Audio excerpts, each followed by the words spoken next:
Yes, guys, welcome back to the podcast. I hope we're all well. Anyone who's watching this. Today it's just me, Ben, and Ben again because Ruben fucking sucks dick, and I hope he watches this back. And yeah, we're just gonna have a bit of a ramble, I think. Yeah, I'll let one of you guys take it away. In fact, you know what? Have we got some structure, or I feel like I could give people a little bit of an insight as to what we're actually going to talk about today, because I've spoken to Kruger twice over the last couple of weeks, and those conversations have been quite interesting. Yeah, cool. Yeah, let's run that. Yeah, we can start with that. I like both of you to say yes and no, and I was waiting. Yeah, let's do it. Let's see what's went on there. So the first thing was, obviously I had a consult with Kruger last weekend and then again this weekend, and the first one was about sleep. I think I'm just going to pull from, well, first of all, my issue was I've just been struggling sleeping. That was the first one. I think just naturally with how lean I am, and I think it's just being lean, and I didn't necessarily feel like fucked because of it, but there were a couple of days where I knew if I'd have continued the way that I was doing, broken sleep and like sub 4 hours, I probably would eventually start feeling fucked. So obviously it's something that I wanted to fix. Funnily enough, removed melatonin and ashwagandha, and I'm sleeping better. I think melatonin.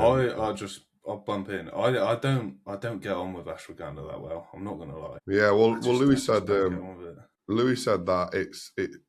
it notoriously does stim some people up. That was the first thing, and Kruger said something similar. And melatonin, it was funny because Ben put it on the for fucking different Ben in our group chat, in the client group chat. I mentioned about the restless leg thing. And weirdly, before I spoke to Kruger a week ago, my little brother, he uses melatonin every now and again because he watches UFC at like 5 a.m. and shit. So like to get into a routine, he drops some melatonin. But he says it gets him to sleep, it gets him into a routine, but he wakes up in the middle of the night sometimes and he's like, ping, just wakes up. And I was like, that's weird. And he's like, every time I do it, that's what happens. I thought maybe it's just because you're trying to get back into a routine. Well, remove the melatonin, remove the ashwagandha, put in a few different sups. Magnesium's doubled over the course of the day. And I think the biggest bit of advice wasn't a supplement, or the two biggest pieces of advice weren't supplements or any shit like that. They were my sleeping position and how I get into a better position sleeping with pillows. I bought a memory foam pillow, it's not actually specific to what I'm using it for, but it's a memory foam pillow, and it's designed for your head, and it's got like a little curve in the center. Yeah.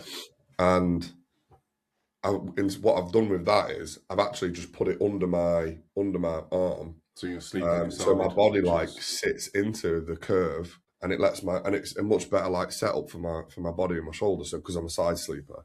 The other thing is the putting pillows behind me so that I can almost lean back onto myself rather than lean into myself. So now I'm all my weight is distributed slightly onto my back, but I'm still on my side. And obviously I've got a bit of a gangway for my arm. So that's been massive. I'm not waking up with shoulders, sore shoulders. And then the second bit of advice, which I think anyone could use, is trade your phone come a certain time for a journal. I don't know if you guys do this, but you try and put your phone away. I'm a cunt for this. I'm really bad. Put my phone away. I'm like, I'm off 7:30, phone off. And then I'll get to 8:15 and I'll go, that Amazon order that I need to put in, blah, blah. And I'm like, I go to my phone and I'm putting in some Amazon order. And then all of a sudden, before I know it, I'm on Instagram. And I'm 5 minutes in as well. And I'm like, what am I doing? I said I'd not fucking do this. It's so, I don't even realize I'm doing it. Or I'll go through my WhatsApp messages. And he just said, whenever you have these thoughts or you think you need to go to your phone for whatever reason, just write it in the journal and do it tomorrow morning. You tried reading? Yeah, so that it's been great for the first 15 minutes, and then I fall asleep. So that's been great. But pull a book out, and I'm like, this is fucking amazing. And I get 15 minutes in, and I'm like, but yeah, it was really good.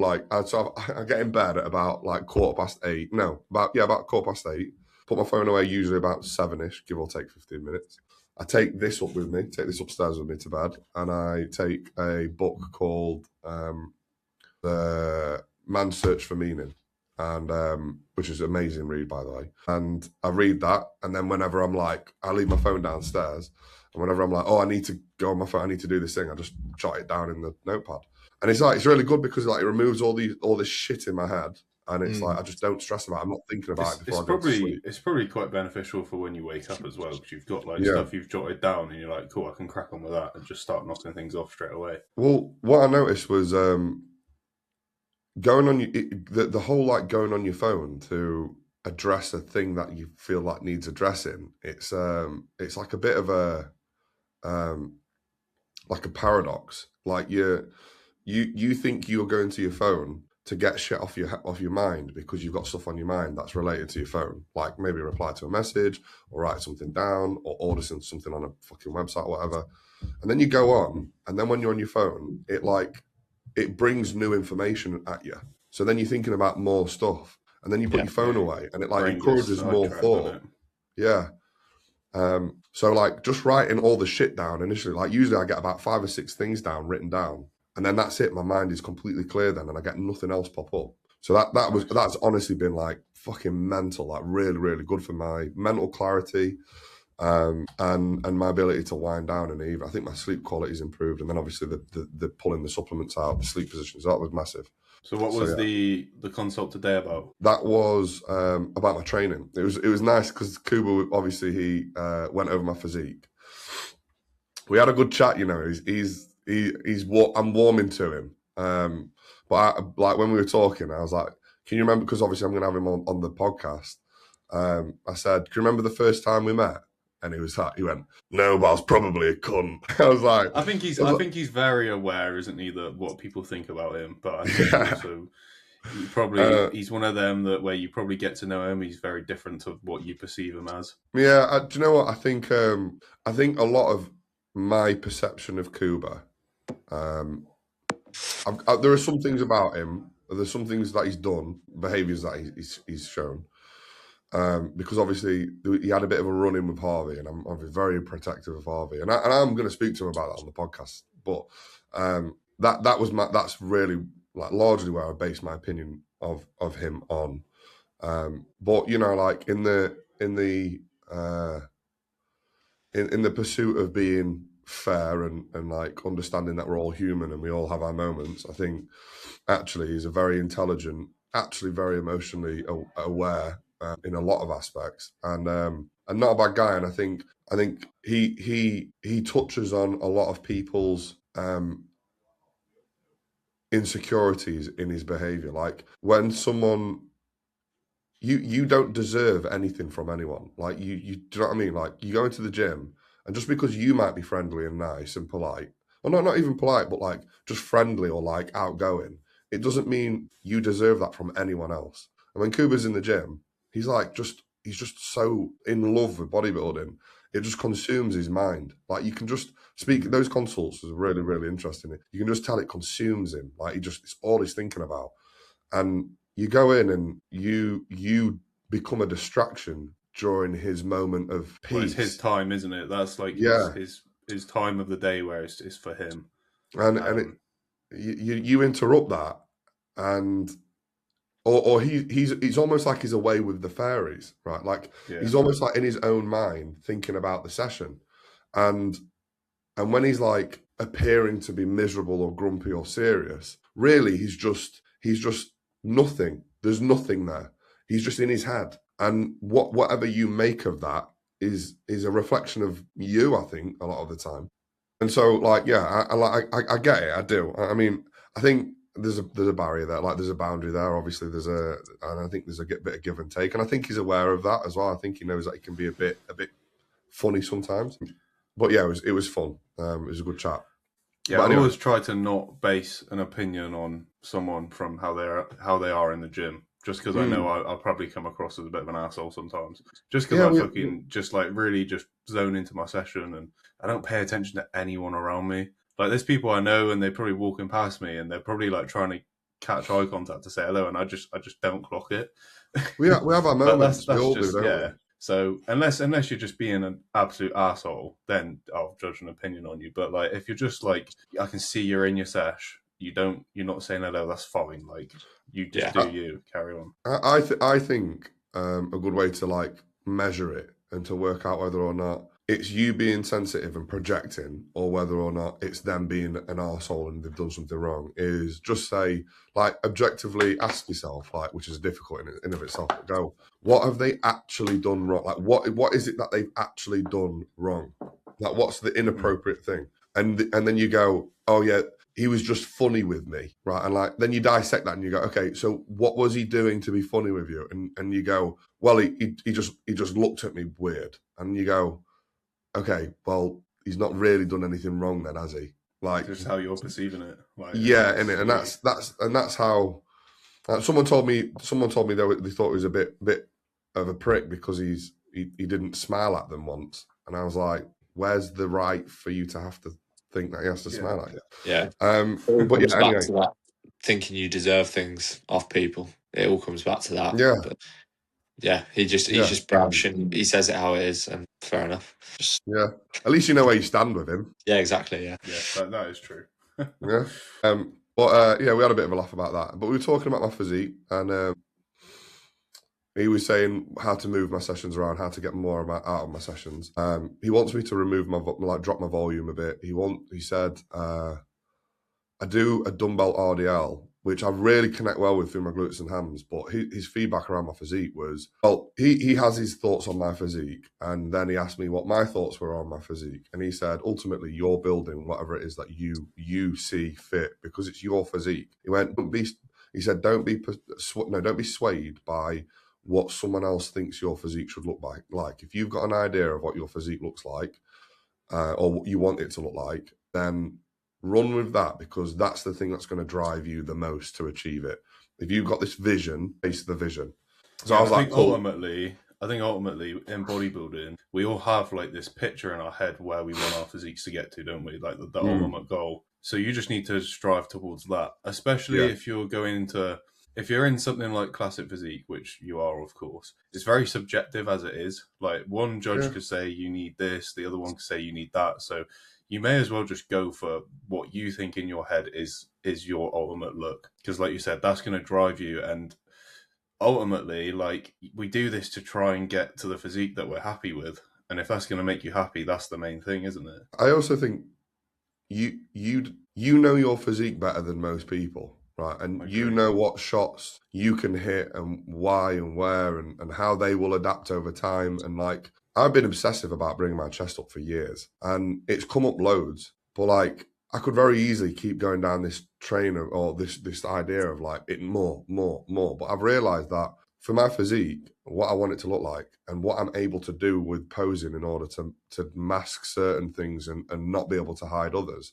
I'm like, do you know what? Whilst it still needs to get bigger, it's not something I'm massively worried about. Like, I'm long and I'm wide, so I need to fill that.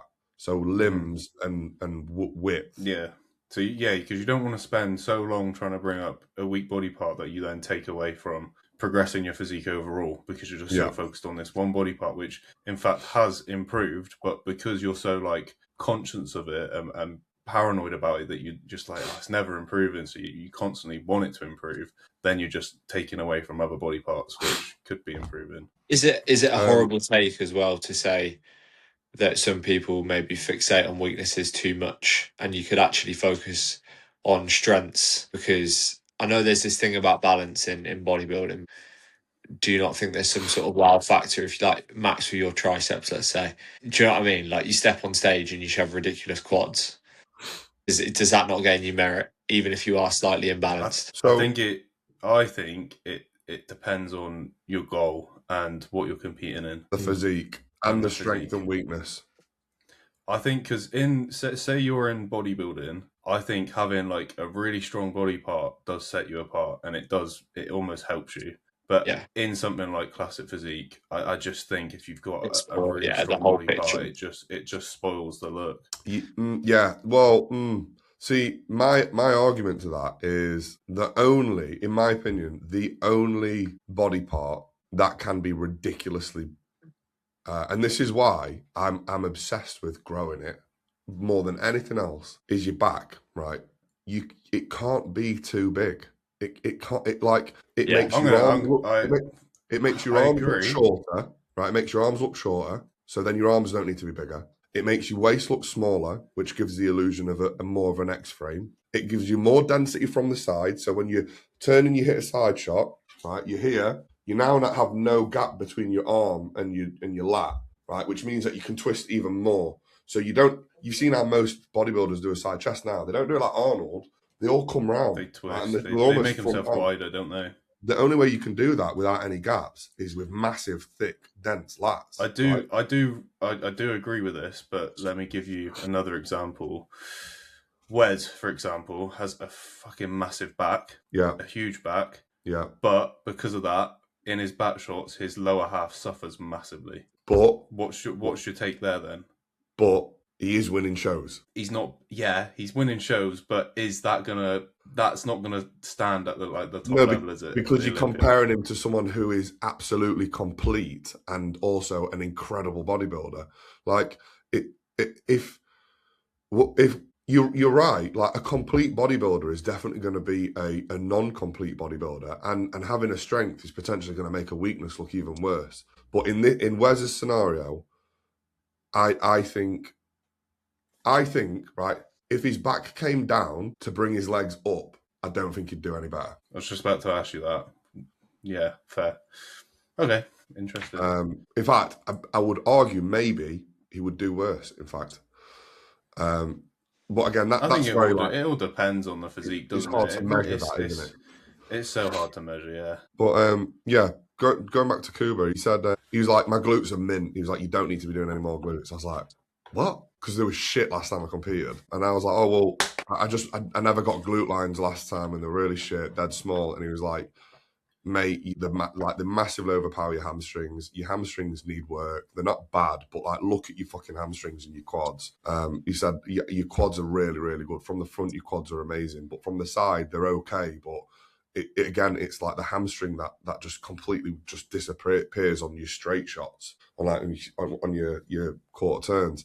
He's like, your hamstrings need to come up so much, and your glutes make it look worse, and your quads make it look worse. And I was like, yeah, no, fair. I've always known that they do. He's like, you're a tall dude, they need to be double the size. I was like, yeah, no, fair. And then he said, my lats, my back overall, and he agreed with my biceps. He said my triceps my arms were mint, but my triceps are overpowering, and he said my back needs to. He would say my back. So it was like remove and reduce glute volume, increase hamstring volume, and it was rearranging my session. He liked the split, so the split is posterior, push, rest, pull, legs, push. So my pull sessions are always first. He was like, if you push sessions are at the end, he was like, how are you progressing on your push sessions? I'm like, all right, like fine. It's nothing like crazy substantial, but like I'm definitely making tracks on my pull sessions, but not as much as I would want to be. But I'm like, I'm lean, I'm not on cycle. It's like, okay. But he reduced the glute volume, so he removed the RDL on my leg day, and he increased, and then he put another set of direct work of hamstring curling. And he moved the adductor. He said my rear delts are mint. So he removed the second load of rear delts. So I'm going to do rear delts once now. And when he removed the rear delt work, on the posterior day, he then put the adductors on my leg day into the posterior day to replace the rear delts. And he put arms in legs. So he said, buys. He just said, do 4 sets of biceps at the start of my leg sessions. So like, again, just prioritizing. And then the other thing was on my posterior day, he got me doing my lat pull down and my lat row first, because he was like, they are isolation movements.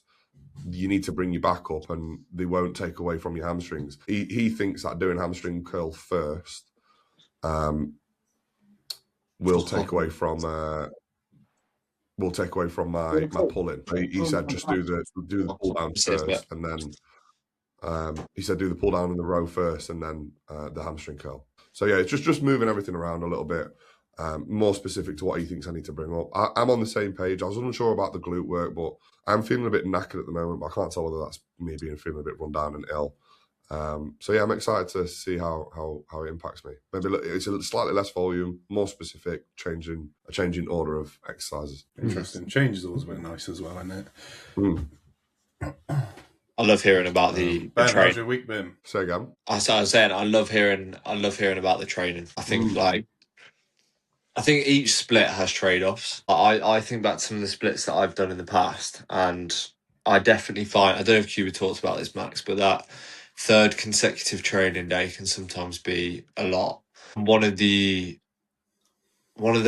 my favourite splits was it push, pull, off, legs off. That is a good split. And I've got that in my head as like, if I ever need to, like, if I find myself in a bit of a rut with things, I'm going back to that. Because I think in terms of the trade-off with that one is you feel like you could be doing more, but the progression is more consistent, but you're like, I feel like I can do more. But yeah, I sort of feel the same. Like, I'm quite battered this week, so my plan is to just sort of pull a few sets away until I find that sort of sweet spot where I'm not getting to that Saturday session and I'm like completely fucked. And then the supplement conversation as well, I'm looking for some sort of PM supplement, because I don't know if you guys get into this mode where you're like, you train and then you're like very, very sympathetic and like stimmy and a bit like in like a really like drive mood, and then I need something to just sort of slow me down. I actually cry after my sessions to the point where I could just come home and go sleep. So I don't get that stimmy feeling after. You've just said ashwagandha is can be a stimulant now, but I've just started taking that with the thought that it's going to chill me out, because I thought that was like I mean, that's in theory, that's what it is for. So it may be fine for you. It's just people react differently to it. Like some people, it can give anxiety to, whereas a lot of people take it for their anxiety. So it's just one of them you need to try and see what works best for you. L-theanine is another one, right? L-theanine is in a lot of PM supplements. I think supplement needs have it in theirs as well. But L-theanine is also put in pre-workout. Yeah, so strange, isn't it? Like, it is strange. Do you know what I mean? It's I can't remember exactly what Louis said. Something about something about cognitive function.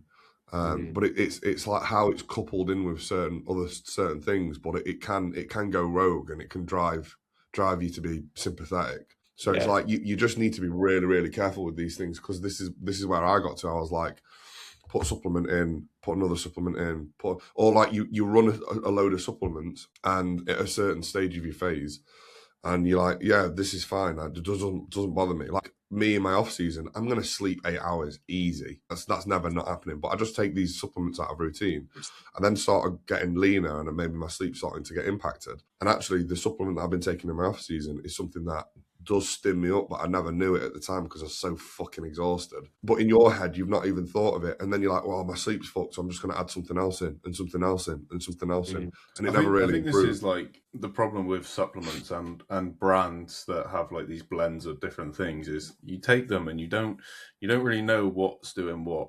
You just know they're all working together. And especially if you take loads of supplements for a problem at the same time, like you don't know how each one is affecting you. So you should really just take one, see and address and just analyze it, see how that works, and then take another one, see how that works. The single ingredient. But then when you're taking a blend with like all these different things in, you don't really know what is doing what, which makes it difficult. Yeah, I'm definitely not going back to melatonin. Like I know you guys were saying it. Yeah, the only thing I can compare it to is like you've drunk far too much and then you go to sleep and you might fall asleep, but you wake up and you felt like you've not slept. It's literally that.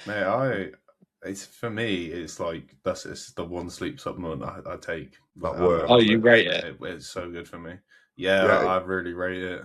I think it's incredible if it can not wake you up in the middle of the night, or if you feel like it's productive. But like I'm the same, Ben. Like I take mine and it feels like I've been hit around the back of the head with a fucking bat. Like I'm like that. I can't even keep my eyes open. Yeah. And the thing is like sometimes I feel tired, but like also not tired. But my eyes are really heavy. I'm like that. do you know what? I could probably stay up, but like I can't fucking keep my eyes open. Yeah, I think it's for me the main Weird. issue I always have is I just can't sleep very well, get to sleep very well. So that just puts me in a state where I can go sleep. There's so much I'm thinking around this sort of topic at the minute, like because I don't. It's annoying. Like you've laid out your routine there, Max. I'd love to be able to do that. But the reality for me is that I'm getting out my car and then I've got 10 minutes and I need to be asleep. It's like I've showered at work, I drive home, and then I'm going to bed. So I can't like have that. I'd love that. The drive is good, but then I wonder, because I'm sort of on until I get into the car, I don't have enough of a wind down period, and then that carries through into the quality of my sleep. I was going to say put something like really relaxing on in the car, but I don't want you to fall asleep while you're driving home. Well, I'm usually listening to the I'm listening to the Unknown podcast, mate, but I've got no content at the minute, and it's shit. Sorry, mate. Sorry. I sometimes take like a melatonin like 40 minutes before I leave my night shifts, and I'm driving home at like 7 a.m, and I'm like literally like one eye is closed, like I'm fucking. Ben, can you just pause the podcast for 2 seconds? Yes. All right, we're back. So, how's your week's been? Let's just go through your week. What were we talking about beforehand? Oh, the sleep thing. The sleep thing. Yeah. Yeah.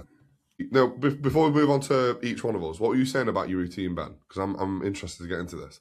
So you were saying that you winded down on the drive home, and then you've got what's the ideal bedtime and then wake time? At the minute, I'm getting to bed at sort of 10:15, and then waking up at about 7. So I've got about 8 hours 45. But my ideal is give myself 9 hours of sleep. In the past, like the window is 9 hours, and then I'll probably get 8 in that. But yeah, I've noticed probably coming out of prep as well. I was reading up about cortisol, and my sleep quality, whilst it might feel not too much different, it probably is worse because I'm just in a higher cortisol state. So, yeah, I'm very in this at the minute. I want to feel more relaxed when I'm going to bed. Magnesium's a massive one that can be ramped up to like 1,000 milligram a day. That was a big one from Kruger, and apinagine or apigenine. I can't pronounce it. It's it's like an extract out of out of a flower, I think, or like a tea. Do you know what? I might be butchering this, but I'll send it over to you. It's supposed to be really good. I think it's like something to do with chamomile teas. It's supposed to it's supposed to be really good at calming you and like getting you parasympathetic. So yeah, I think with magnesium as well, you should be taking it like throughout the day. Yeah. Not just like once. Also, Ben, by the way, like 8 hours of sleep is absolutely fucking ridiculous, and you whinging about getting anything less than that. I wouldn't be stressing about that. It's the quality of it as well. I want it to be mint because I'm comparing it to how it has been in the past, and it has been better. It's just one of those things, though, isn't it? As you get busier, as you get more responsibilities, you just compromise on shit, and you don't want to compromise on it, but that is just life. Like the bottom line is, sometimes it has to take a hit. It's shit, but it is what it is. So yeah. Well, again, mate, I think. Do you know what? I did that reel yesterday, and I think that's something really, really important. That do you know what? It was aimed at young people because I think they're really bad for it. Like between fucking in your early teens all the way into your mid-20s, I think your understanding of what's important, how you apply your time, and how you give yourself grief over your time being moving or like where you've got to pull time from. And I think the reality is like you need to understand that making money, having a job, working is an important aspect of like you being happy. Because like it's you need it, right? That's just how it is. And then alongside that is time spent with your family and friends, and maybe some time spent learning and educating yourself. And then obviously there's the bodybuilding. And what you shouldn't be doing is, I really believe this as well. Whilst I know both of you love bodybuilding, as do I think if you really strip it all back and you ask yourself like, is how much more important is bodybuilding than my education? How much more important is bodybuilding than my time with my family and friends? how much more important is bodybuilding than any other thing that, like my work that pays my bills, right? How much more important? And then you kind of put that to one side and you go, actually, yeah, okay, these group of friends, not that arsed about them. Like if I see them once every fucking 6 months, that'll do. Right. So that's my balance with them. But like my brother and these people, my mum and my dad, like really close to them. I love spending time with them. Or if maybe mum and dad are split up and you don't really see much of mum or dad or whoever, then it's like all mum, as long as I see dad every fucking 3 months. Like, and then you kind of like, you build like a bit of a roadmap as to what's important. And then when bodybuilding inadvertently suffers every now and again, you can kind of reason with yourself and go, that's okay, because I needed to do the work, and spending time with mum this morning was really important. And actually, if I want to be a better coach or want to be a better bodybuilder overall, I need to be learning. I need to spend time educating myself. Like, that's important. And so, okay, I went to bed an hour late. It's not optimal. Maybe I could have gotten 8 instead of 7. But like, it was okay. That's fine. I'm okay with that. What you don't want to do, and the thing is, if you get to the end of that equation and you go, nah, I was just shit. I did all of those things, and then I was procrastinating on my phone and being a dickhead. Then you can go, yeah, that's something I need to improve on. But I know you, Ben, and I also know that you're militant, and you really, really do try and account for every fucking minute of the day, and you operate on a fucking stopwatch. And so when you beat yourself up at the end of the day about something that you shouldn't really be beating yourself up about, or getting frustrated, or if there's any negative emotion towards it, really, that's just taken away from bodybuilding, because you couldn't have done anything else anyway. Yeah, this is quite deep, but I find that bodybuilding being in a good spot for me, it helps me do all that stuff you've just mentioned. Make time for family. If it's not, I feel like I'm desperately scrambling to get bodybuilding in a good spot. So my headspace is in a good spot. So I can then think about doing those other things, which aren't the number one priority. But if bodybuilding's all fucked up, I'm like, I don't even have time to think about you or you. I need to sort this out, and then I can address that. And that's really selfish and shit. But like, that is just how I sort of conditioned myself to do that. It's not selfish, and it's not shit. You are negotiating with yourself as to what makes you happy and how to manage things in order to give back to yourself in a different way, because it structures your life. But just recognize what you've said there, right? Bodybuilding has to be mint before I can do X, right? So it's your perception. No. It's not, right? That equation is nearly complete. But the problem with it at the moment, I think, for you, is your expectations of what bodybuilding should be for you right now. Because if you gave yourself an extra 5% leeway to make mistakes or to be a bit off target and didn't feel guilty about it, then what you would find is you would have a lot less negative emotion attached to not fulfilling those things, and that reduced. And the thing is like, it would also give you more time to do those other things. Like, what I'm saying is you can't feed back into anything else unless bodybuilding is perfect. Say, well, bodybuilding will never be perfect, so you're chasing something which is kind of unrealistic, which ultimately means your opportunities to then do all the other things are very few and far between, because you'll only get a couple of good runs of being perfect. So really what you should be doing, and that's going to stress you out, because you'll get like so many months in, you do this actually, you get a few months in, and then you'll get stressed out because you're like, bodybuilding's not this, bodybuilding's, and then I know in the background as well, you're probably neglecting other things, and then you'll have a good run, and then you'll be able to pull back into the other stuff. And then when you put back into the other stuff, bodybuilding takes a hit again, because you're trying to feed back into other things. Yeah. And then you're like, scrambling for bodybuilding again. And like, so what you're doing is you are stealing from one to put into another, feeling guilty about it, then taking it from that thing and putting it back into the other thing and feeling guilty about it. So your balance is off. As day to day, your balance, matter of fact, is off. You think it's on because you steal from one to give to another every like so many months. But really, it needs to be a day-to-day thing. You need to be like, right, I'm not going to aim for 9 hours sleep. I'm going to aim for 7.5. Aim for 7.5, and now I've got 90 minutes extra of the day. And that 90 minutes is going to give me way more leeway in the future to do whatever it is that I need to be doing elsewhere.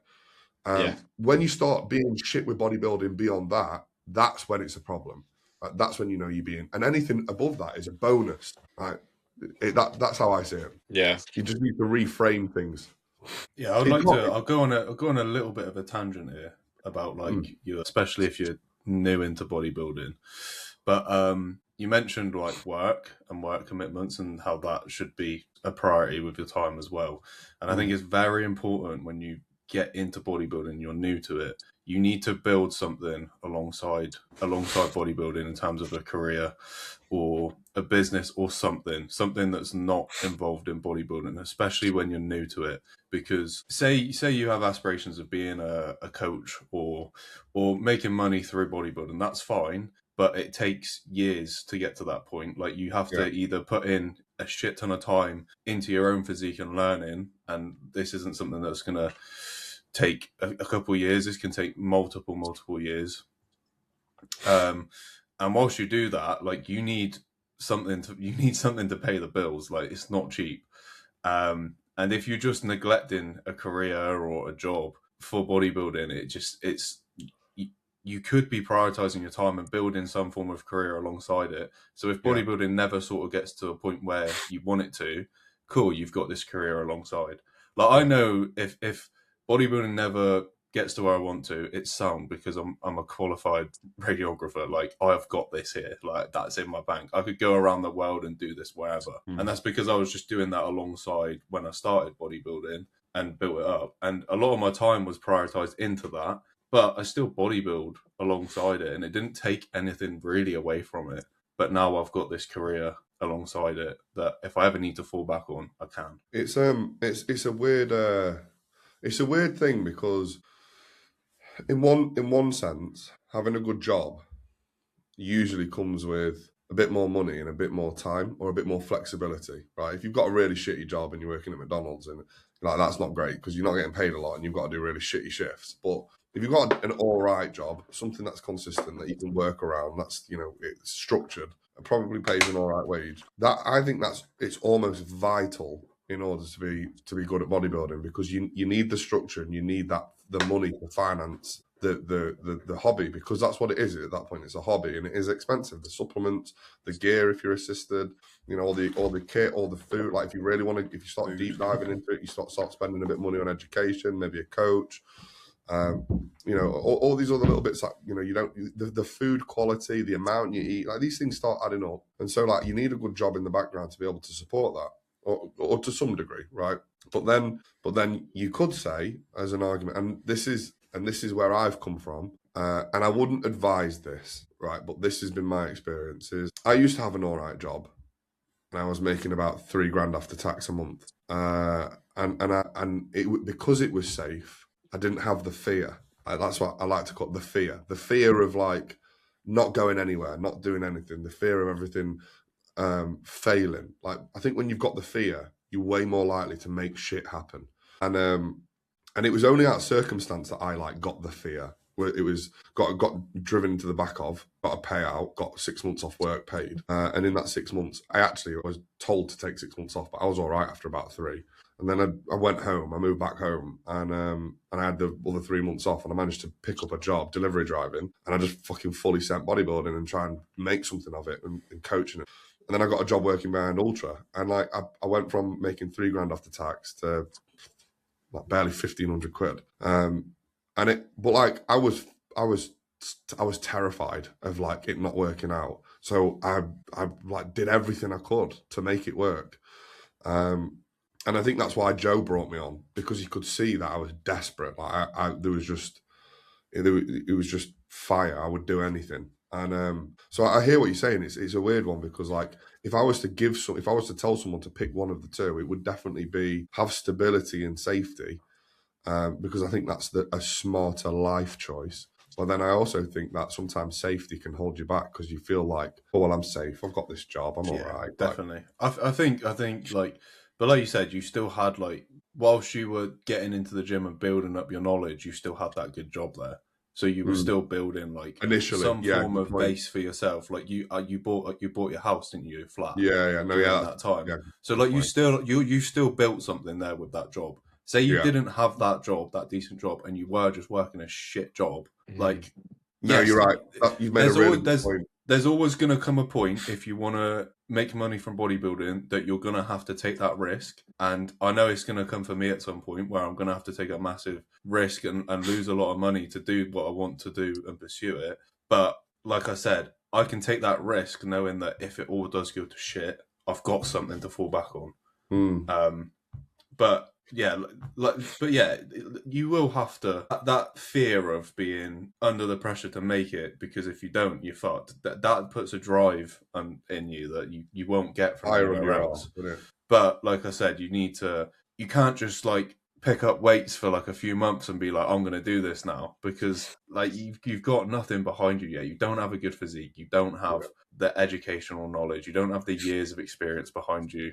So whilst you're getting that, you may as well set yourself up. Like, why not? Yeah, no, that's a good point. And to be fair, also, I had been training and like attempting to bodybuild for some time before that all happened as well. There you go. That's what I'm saying. So, like, you had that job. Well, so you just like, literally what I was saying is basically what you were doing. And then you just took that risk to go into it. Happy days. That's the route that I think most people should take. And I think what I was getting at is like young people that love bodybuilding. They've not been doing it for so long, but they're like just put all their eggs into the bodybuilding basket, and they've got nothing else. And then, especially now with like how like saturated coaching and stuff is, it's not like. Yeah, it's not like something that you can do unless you're very good at it. The other thing as well is I had Harvey as well. Like me and him were living together. We were supporting each other. It wasn't like I was on my own. But yeah, something to think about, Ben. Definitely, like that balance thing. And do you know what? It would be really good for you. I think actually writing it down, whatever your expectations are of you to be the best bodybuilder that you think you can be. Like write your expectations down now, and then write down another list of expectations with like. However you perceive 10% leeway. Like, let's say you go to bed, let's say you aim for like 8.5 hours, aim for 7.5. Mate, 7.5 hours is mint. Like really, really good. Like, most people don't get 7.5 hours. I don't get 7.5 hours most of the year round. So it's like, progress can be made, but all of a sudden, if you don't get 8, you're not killing yourself or stressing about it because you agreed 7.5. It's like, this is the target, this is ideal. Like, this is the target, this is optimal. You're happy if you hit this. This is a bonus. And now all of a sudden you've got this to play with. And that's where I'm at with it. I'm like, because I think those negative emotions, they're far more powerful than the not hitting the target. Yeah. You know? Just really, what it is like, I sometimes wish I didn't know things in as much depth as I know things, and hadn't operated at levels higher than what I need to now operate at to prioritize other things in my life. That's all it is. Like, it's because I know that at one point in my life, I was able to get 9 hours sleep, and I was able to eat my meals bang on 3 hours after the last one, and I was relaxed when I was eating them. The Dunning-Kruger effect? No, I never heard of it. Ben? The what? Dunning-Kruger effect. No, never heard of it. It's basically what Ben's just described there. So when you're at the bottom and you know fuck all, and you know fuck all because you know fuck all, so you're like, I'm stupid about this thing because I know fuck all, and then you spend like 6 months trying to learn, and after 6 months you think you know it all, and that 6 months is called the peak of stupidity, because you think you know everything, but in actual fact you still know fuck all. You just know a little less fuck all than what you did when you first started. Basically just summed up like 90% of the fitness industry. Yeah. Content. but then another 6 months later, there's a sharp decline from the peak of stupidity to realising that actually you still know fuck all, just a little less fuck all than what you did at the start. And now what you think you know is more relative to what you actually know. And then from there, from the bottom again, you very slowly start working your way back up again. And that's more in line with what you actually know and what you think you know. Bodybuilding. Mate, with bodybuilding, the more you know, the more you realise you don't know. Well, I think bodybuilding is probably one of the only sports, I could be wrong here, where the Dunning-Kruger effect actually is a positive, not a negative. Because you think you know everything, and you probably know enough to be able to make decent progress, because really at the crux of progress is effort. But because you don't know everything, you don't stress about anything. So like stress is is on its arse. Effort is an all-time high. Enthusiasm and excitement is an all-time high.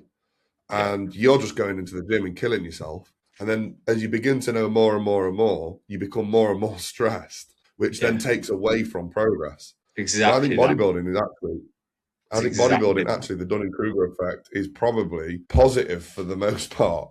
And that's why I think a lot of people who don't know a lot are actually probably quite good at bodybuilding, because they don't stress. I think about when I first started training. The ignorance is bliss. Like, if you just don't know it, then cool, I'm not going to stress about it. I'll just do like the simple stuff that works. And just do that over time. And then you have to like negotiate with yourself fucking 5 years in, because you know it all, but you also can't apply it all. So you have to be like, right, Max, we know what's best, but you can't be best because you're a human, and also you have other commitments. So, and this is what I'm saying to you, Ben, is like, you need to have that negotiation with yourself. You need to have that, like, make a deal with yourself. My chimp's just a wanker though. He won't cooperate. He's just a dog. Like, it's just his way or the highway. So yeah. He's taking over Planet of the Apes style. Yeah. Well, how anyway, boys, how are you? How are you both? Yeah, I'm good. It's been a good week. You've been out with Riv today, haven't you? Yeah, we just went and got a coffee. We were going to go cinema, but we both collectively just agreed that if we go cinema, we're just going to fall asleep. So it's like, I'm just literally going to fall asleep within like 5-10 minutes. There's no point. So just went and got a coffee. But no, it's been good. It's that new film with Ryan Gosling in. I don't know what it's called. My brother told me I need to go and watch that. Yeah, a few people in work said it was good. Yeah, that's the one, I think. A few people in work said it was good. Riv like hates films, but if she sees a trailer and she likes it, we'll go see it because she does not like films. So she said it looked alright. So yeah, we're gonna go see that. Save it for another day. But it's been good. Like, you know, I had that Audi, didn't I, Max? Yeah. So that week, this week, I finally sold it. I had an absolute nightmare with that thing. So in January, I got it serviced and MOT'd to sell. It all went through fine. And then when I was going to Dubai, I was like, I'll take the dogs down to the kennels. It's about an hour away in the Audi because it needs to be validated. So I'll do it in the Audi instead of the new car sound. I get like 50 minutes down into that journey and it breaks down. I'm just like, so it's now like an hour away, just in the middle of nowhere, just broken down. Basically what happened was they fitted in the service a broken oil filter, so all the oil came out. Anyway, went to Dubai, came back, had to get it towed back to the garage. They fixed it. I took it from the garage and it wasn't driving properly. I was like, fuck's sake, what's happened now? Basically, because of the oil filter going, the turbo then went. So it went back to the garage. The exact same on my car. The exact same. I overfilled the oil. Went back to the garage. Yeah. Yeah, so it went back to the garage and then I had to wait like 2 months for them to get a turbo and fix it. Was it even worth fucking fixing it at this point? Mate, finally got it back from them. Luckily, the garage covered it all because it was their fault, thank God. And then we finally sold it this week. So, mate, if the garage said I had to pay for it, it would not have been worth it. It would have been like fucking an extra grand, like to fix that turbo. But it all got sorted and sold, so that's like a massive stress relief, which is sound. And then I met Andrew Jack this week. That was pretty cool. Oh, yeah, I saw that.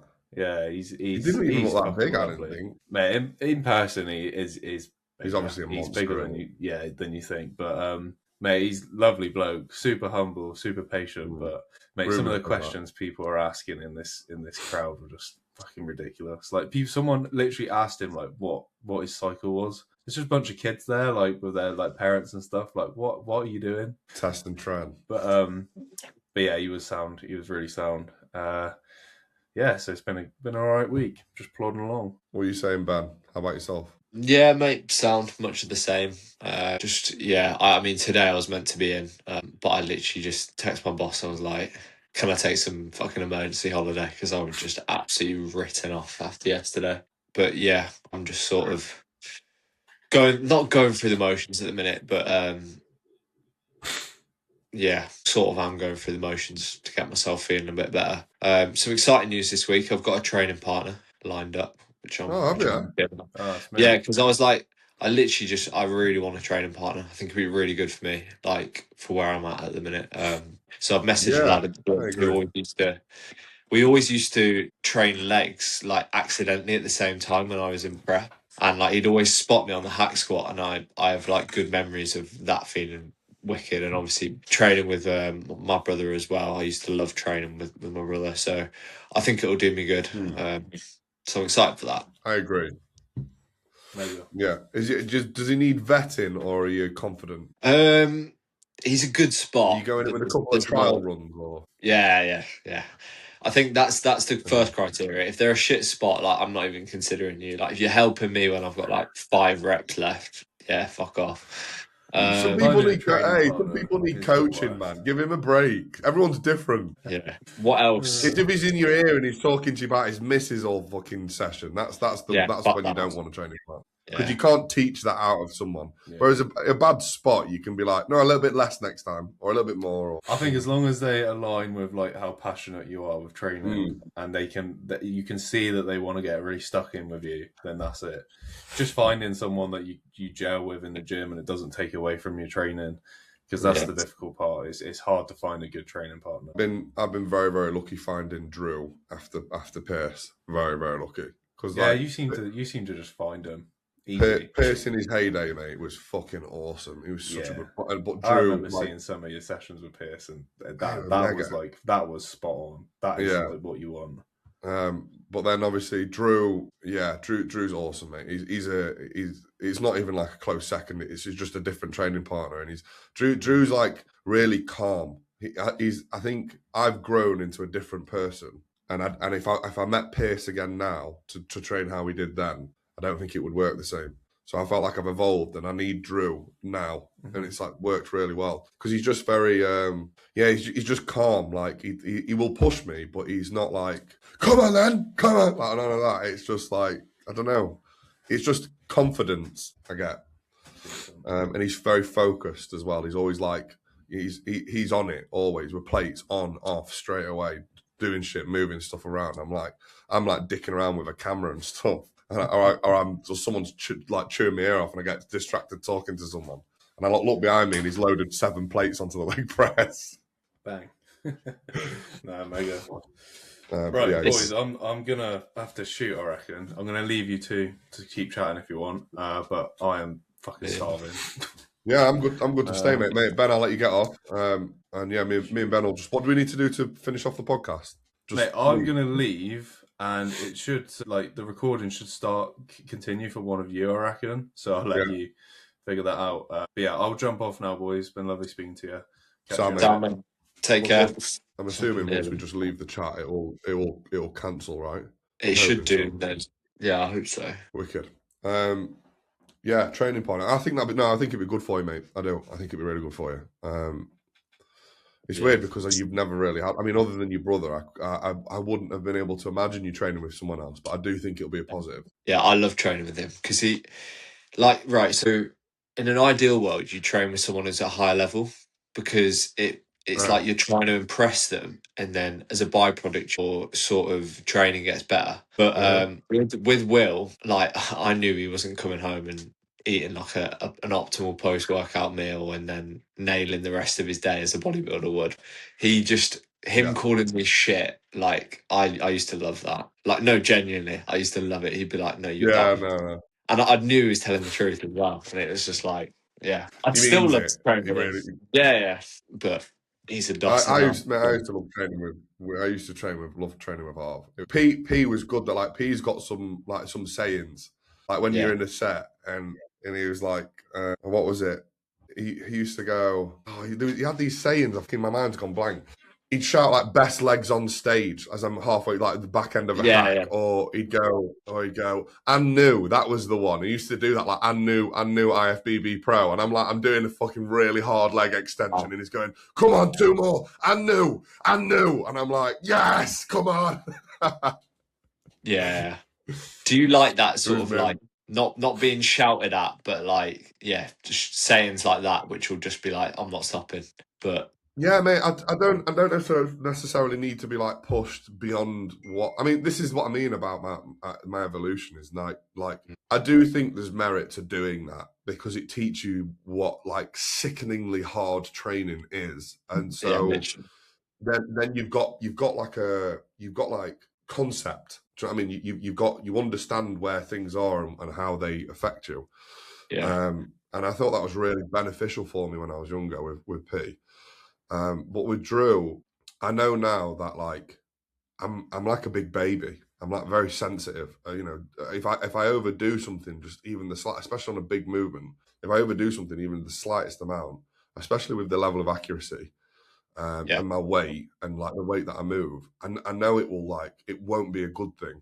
And so with Drew, he's more like he reminds me to be focused. Like I'll yeah, be doing my set and I'm thinking and like then all of a sudden my thinking comes away from my midsection or my quads, or I transition my thought process to something, or someone catches my eye and I look up and I'm like not thinking about my tempo or something, and he pulls me back in, and I feel like he notices it as well. Like he sees my eyes flicker away from what I'm doing, and yeah, he'll go, focus, come on, think, and I'm like there, and I'm like thinking, yeah, breathing, legs, breathe, pause, drive, and I'm there. He's like, nice, and again, calm, take your time, calm, and I'm like working for it, and it's mint. It's like I'm giving birth.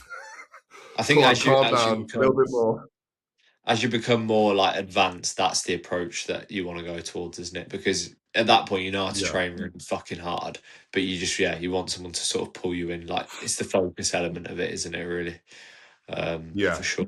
Yeah, Yeah, I think to be fair, mate, you've got there a lot quicker than most for your age.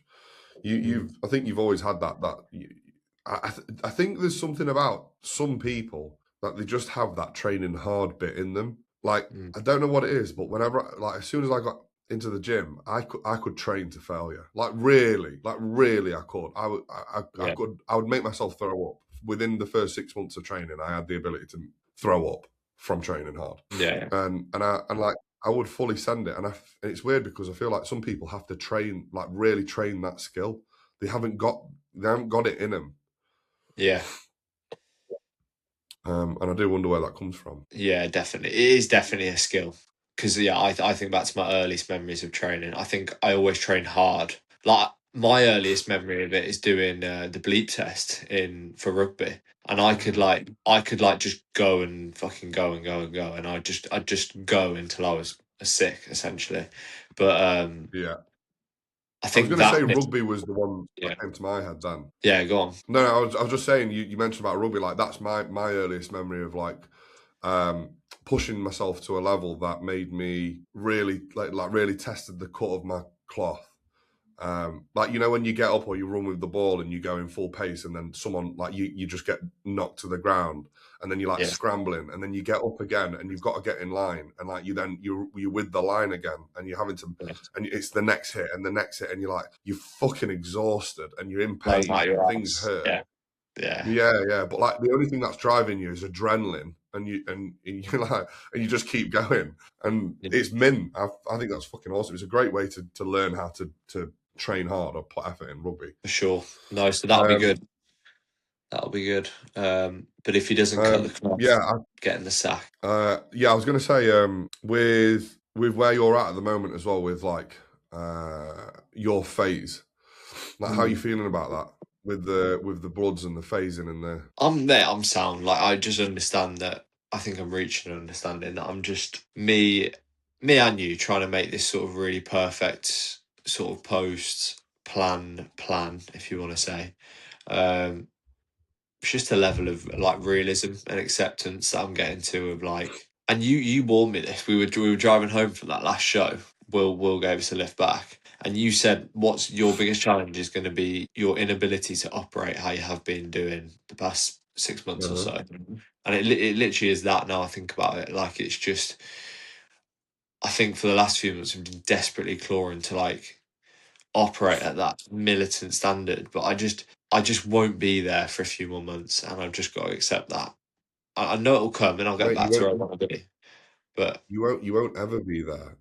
This is a misconception. You cannot possibly operate at the same level on prep as you do off prep. The reason being is you simply just do not have the same amount of time. That is it. On prep, you're looking at 6 hours sleep or less, right? And you are a zombie, and you haven't got the time to think. Which is often a good thing. When you're off prep, you're already saying you can sleep for 8 hours. That's 2 hours that you've lost straight away. Like that's a lot of time.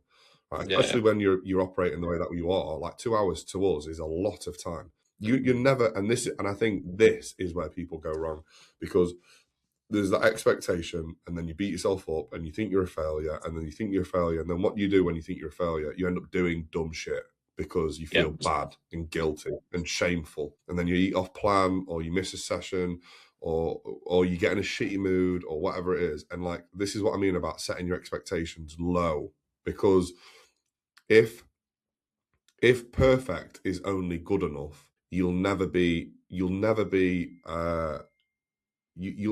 ever be happy when you're ticking, when you're 100%.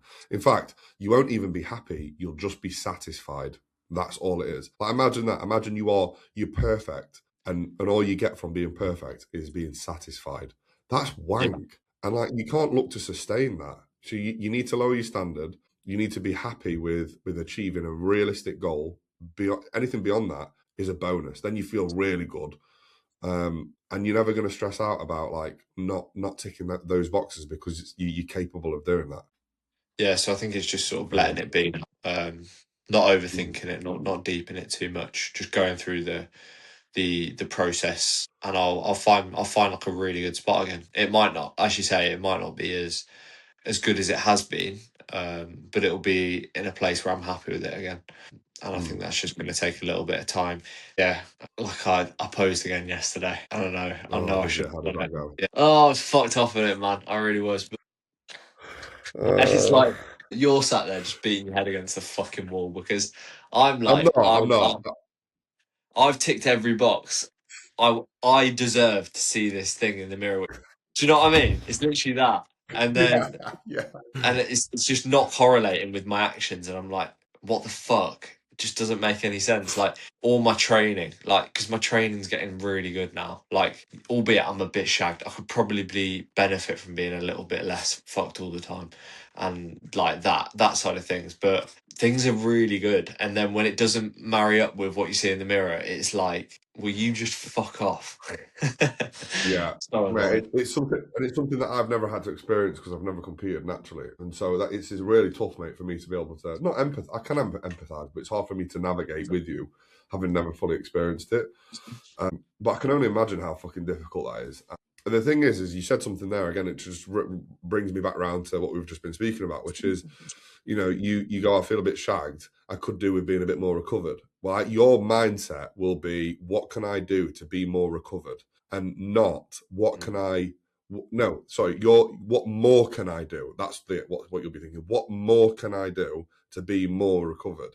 And what you probably need to say or ask yourself is expecting more of me right now to fix this problem realistic? Or should I look at removing things and giving myself an opportunity to be more recovered by lowering volume, or like more intelligently moving things around, or whatever?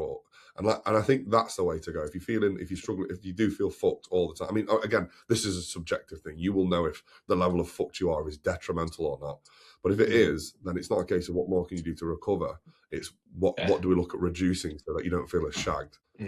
It's like, I take like habits that I got into on prep. Like, obviously I was doing a fair amount of cardio, but I've tried to maintain that after prep, like the daily cardio, and it's like, it's just probably not necessary. So the reduction of the cardio, even if it is daily, but down from 20 minutes to 10 minutes, so we're basically half in it. And like stuff like I was doing cardio and abs on my rest days in prep.